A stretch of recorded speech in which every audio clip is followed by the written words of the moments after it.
Hi everyone, and welcome to a new series of macroeconomics videos. This is for the further unit macroecons. Okay, I've gotten a lot of requests online to make these videos, but unlike the intro to econ series, this will not be a topical production of videos. I'm not going to start from chapter 1 all the way until the end. Instead, I'm just going to come up with random videos on several topics. So if you would like to request me to produce some videos based on some specific topics, you can always drop me an email or just simply put it in the comments and I'll be aware of it. Okay. Well, today we're going to talk about the AS curve, and essentially there are 4 ways to derive the AS curve, but today we're just going to focus on one, the sticky wedge model. Okay. Well, the other ways of deriving it include the sticky price model as well as the Lucas Island model, but for today we're just going to focus on the sticky wedge model. So the agenda for today is we're going to derive this, and then we're going to identify what exactly shifts the AS curve. Now, moving into macroecons, it is a second year unit, so it's going to be a bit more advanced. You'll realize some things are totally different from last year. So just stick with me.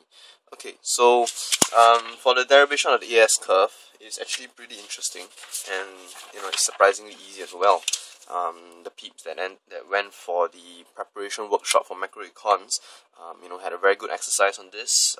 They understood how to use the AS and to combine with the AD model, and they understood the dynamics of the entire thing. It is very different from year 1, like I mentioned. Okay, so we're gonna start, by having 3 graphs.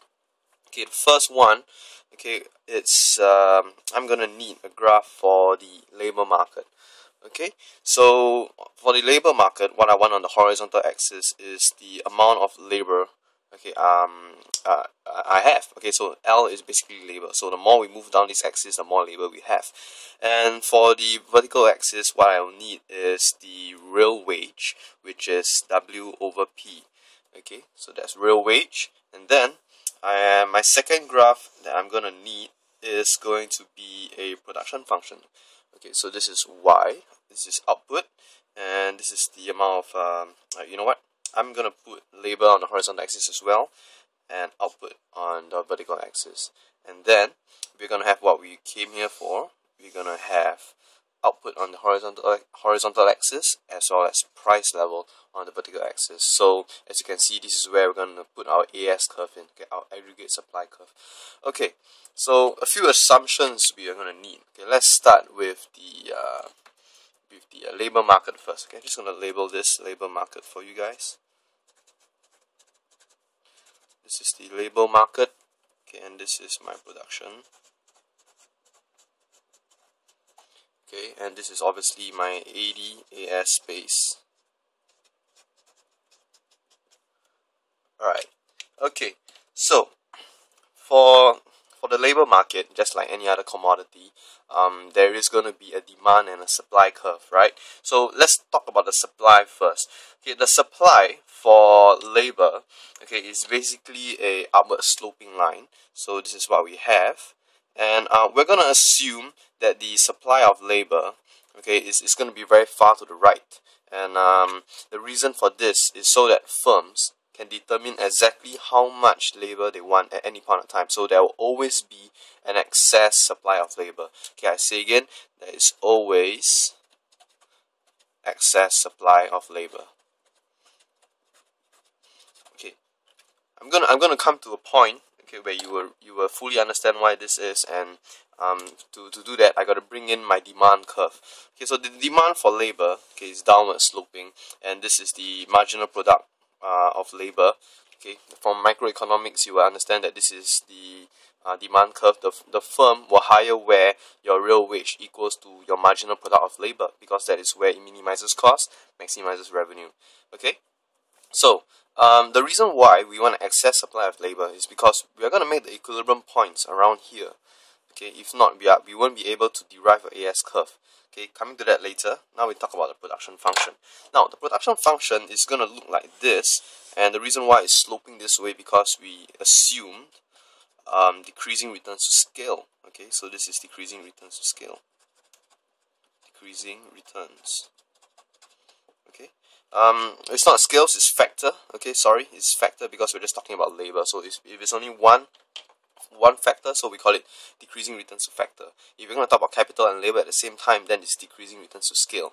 Okay, so now let's start. Okay, before we go on to it, okay, I just want you to know that there's a reason why they call it the sticky wage model. The reason why they call it a sticky wage model is because they want you to assume, they want you to bear in mind that the first consideration is that wages can't change. What it means by sticky is basically they cannot change, that much in the short run. So what we're gonna assume here, okay, first one is that wages, okay, is totally sticky. Okay, you cannot change at all. Okay, so let's imagine that we have a certain price level. Okay, let's put a price here, P naught. Okay, so now watch me step by step. All right, at P naught, your real wage is going to be a certain level. Okay, W divided by P, where W is your nominal wage. So I'm gonna put W naught over P naught here. Okay, so now this is going to be how much labor the firms are going to demand for. It was a bit crooked, but yeah.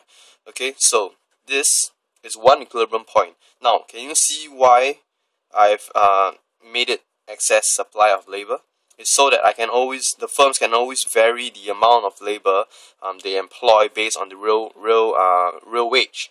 Okay, so I've got one equilibrium point here. Okay, and this over here is the amount of labor that they're going to hire.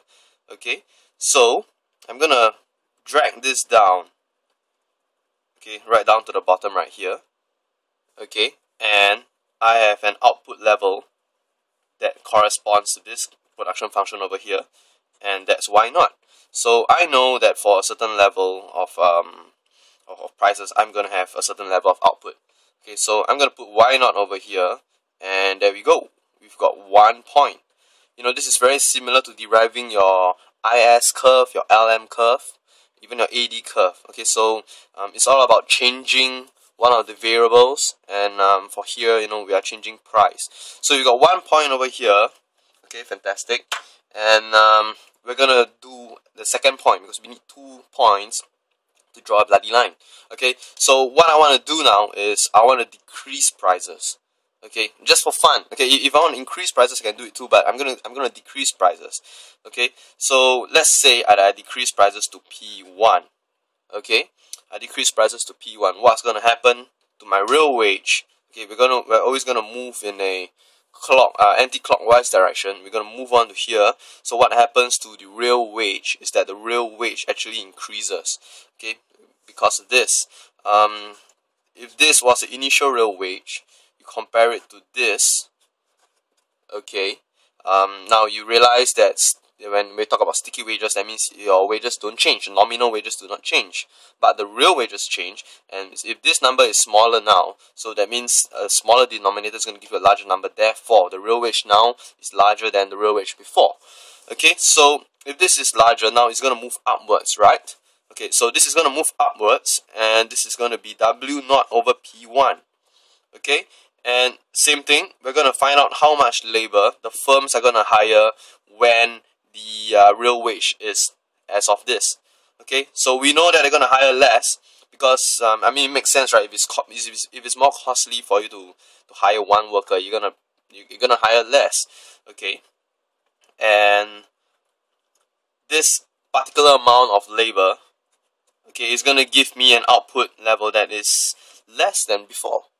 Okay, so Y1. So I know that Y1 has to be somewhere around here. So we're going anti-clockwise now. I've identified Y1. So Y1 has to be here. It can't be here, right? This is going upwards, so it's increasing. So when this has moved down, that means it has decreased. So we have to move left. And there we go. We've got our second point. Now what we must assume here is linearity. Because in reality, your that kind of rhymes. Your AS curve is actually an actual curve. But to simplify things, we're going to assume linearity, and we're just going to connect the two lines. There you have it. You have your short run aggregate supply. Now, why do we call it short run? It is precisely because in the short run, prices and wages are fixed, are rigid. They are not totally flexible. So that's why we call it a short run aggregate supply curve. Now, for the whole way, we have identified that wages is fixed. Okay, but what if wages ain't fixed? What if it's totally flexible, like in the long run? Okay, so let's take a look at that. What happens when real wages is fixed? Okay, so okay, this is a little bit messy, but I'm going to use a little bit a dominant color over it is purple. So stick with this. Now, let's go to the first point again. We'll do everything again. Okay, I've got my three graphs. I have assumed an initial price level of P naught. Okay, so from P naught, that's going to give me a real wage of W naught over P naught, which gives me a certain level of labor that is going to be employed. This certain level of labor that is employed is going to give me a certain level of output. Okay, and this certain level of output is demarcated here, and that's why I have an initial point. Call this point A. Alright, now, what if wages are completely flexible? Now, we're going to assume again that the price level has fallen to P1. Okay, so the price level has fallen to P1. What is supposed to happen in a scenario where wages are totally fixed is that, you have the same hoo-ha over again. Okay, now what if the wages can change? And I'm going to come to an explanation on why the wages can change later. So let's assume that the wages are flexible now. So when the price level changes, okay, their real wage is going to fall, and what they want to do is what the workers want to do is, through the labor union, they are going to bargain for higher wages. Okay, because what matters most to workers, okay, is actually your real wage, not your nominal wage. What's the use of $10,000 if $10,000 can only buy you 3 meals in a month? Okay, so what they look at is the total number of meals that they can buy in a month, and in order to keep up with raising prices, they're going to ask for higher wages, right? So if let's say, okay, focus on this. Okay, if let's say price level has decreased to P1, okay, what is going to happen is that the workers lose their bargaining power. The nominal wages fall. Okay, they fall to a level of W1, and let's just assume that this is equal, and it's equal because it's totally flexible. Okay, and we have this scenario over here. So now, if W1 equals, if this new real wage is the same as the old one, that means we're still going to be here. Okay, sorry, we're still going to be here. This is the initial real wage. We're still going to be here. So point B is literally, okay, here again, point B. So this is A and this is B as well. It's going to give you the same amount of labor. It's going to give you the same output. Same output down here. Only difference is that the price level has dropped to P1. Therefore, now your new point B is over here. It used to be here. So you are actually plotting this part over here, and therefore you have a vertical SRAS. So that is why you realize that from last year's introduction to economics, output always goes back to its original level unless the natural rate of unemployment changes. So that's why this is your LRAS, or you can call it a short run aggregate supply curve if, let's say, prices and wages are totally flexible in a short run. Okay, so there you have it. You've got one possibility here and a second possibility here. So what can we conclude from this? What we can conclude from this is simple. Okay, as prices and wages, man, this is getting messy, yo. Okay, what we can conclude is that as prices and wages, okay, become more flexible, the SRAS curve becomes steeper. So that's why, when it's completely flexible, you have a vertical SRAS. Now, there are some interesting questions that people have asked me. Can the SRAS be downward sloping? So that means they're asking me if can we go beyond a point where it's already totally flexible? And the answer is no, because why would firms want to give you more than what you have bargained for? Okay, so that brings me to the next point on how prices and how wages can actually change. Is okay, I need you to look at this. Okay, now your wage level, okay, is a function of your price expectation, and you've got this variable over here. Now what Z captures is basically all your unemployment benefits, and basically any benefits that you get when you're unemployed. Okay, so and this. Okay, now A is a parameter and U is the level of unemployment. Okay, this is the level of unemployment. So basically A is how sensitive wages are to the amount of unemployment there is in the economy. Okay, so let's just take this slow. Now the main crux of our discussion today is the relationship between this and this. Okay, now why is it that when there is unemployment, I can actually have higher wages? Okay, you see, when there's unemployment, there's going to be lower wages. Okay, when this increase, this is going to decrease. Okay, so now here's the thing about workers bargaining. Okay, now to understand this easily, right, just you gotta think of it as from the point of view from the firm.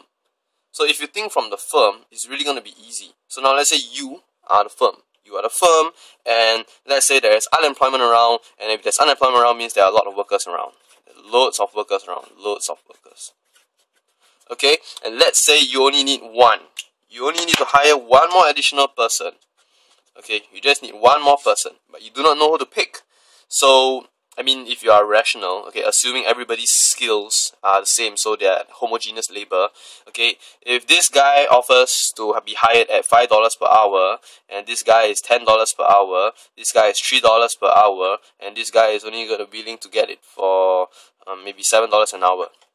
So who are you going to employ? You're going to employ this dude, right? Because he's the cheapest one of all. That is assuming that, your, it is a crucial assumption. It's assuming that, the laborers that you need don't have any specific skills or whatever. Okay, all the workers are equally qualified, blah, blah, blah. Okay, so you're going to hire this guy. So as you can see, these people are going to be bloody unemployed. Unemployed. Okay, so there's a lot of employment, and therefore the wage at which firms hire is now lower. So that is why with higher unemployment, the nominal wage level falls. Okay, now let's look at it in another way. If let's say there is only one available worker, okay, there's only one available worker, and you need exactly one too. So you need to hire one more guy. Okay, you must have this guy. If not, you can't start operations, right? So basically, this guy, if he has got all the bargaining power in the world, man, he's gonna tell you, I want to be paid $10 an hour. You gotta pay him. If not, you can't find any workers anywhere else. As you can see, once you hire this guy at $10 per hour, okay, there are no other workers around. Unemployment is zero, assumingly. All right. So unemployment is zero and it's low. That's why your real wage is high. So therefore, your nominal wage is high. So therefore, there is a inverse relationship between unemployment and wages. Okay, so that is how bargaining occurs. Okay, so there we have it. This is the derivation of the aggregate supply curve. The next thing on our agenda is, so what the hell makes the AS curve move? Some of you will say, oh, it's actually the wage rate that makes it move. Well, this is what we learned in first year under Introduction to Economics. When your wage rate goes up, okay, what happens is that your SRAS moves up, and when it decreases, the thing goes down. Well, not exactly. I mean, it directly causes it, but the main cause, the underlying factor that affects your SRAS, how it shifts, is actually this thing called price expectations. Okay, it's a little bit difficult to understand at this point in time, but I'm sure we can do this. So price expectation here, basically what it means is what laborers expect the new price level to be in the next period. Okay, so what naturally occurs is that if, let's say, there is inflation, where this period I've noticed that my price level has increased by a certain percentage, what workers usually will anticipate is that prices will increase again. So that is your price expectation, what we expect the price level is going to be the next period. This is important because, as you can see, your price expectation actually affects your wages. Your price expectation affects your wages. Okay, so to see how to understand why, okay, just think about this. Imagine you're in year 2000, and this year you realize that prices has increased from last year, and if you are afraid, okay, that prices are going to increase again, what you will do is you're going to bargain for a higher nominal wage so that your real wage will be the same. Okay, look at this. W over P is your real wage, right? If you expect this to increase, aren't you going to demand more wages? Aren't you going to bargain for more wages? You are. So that's why your price expectation affects your wage level. Okay, so what exactly moves the price, the SRAS curve is actually your price expectation. So we're going to go through that in detail when we talk about the ADAS curve. Okay, combined together to form the equilibrium output level and the equilibrium price level. Okay, so as of now, this is it. Hope you enjoyed the video. Please let me know your feedback through email or through comments. It's always nice to be able to contribute. Alright, thanks guys.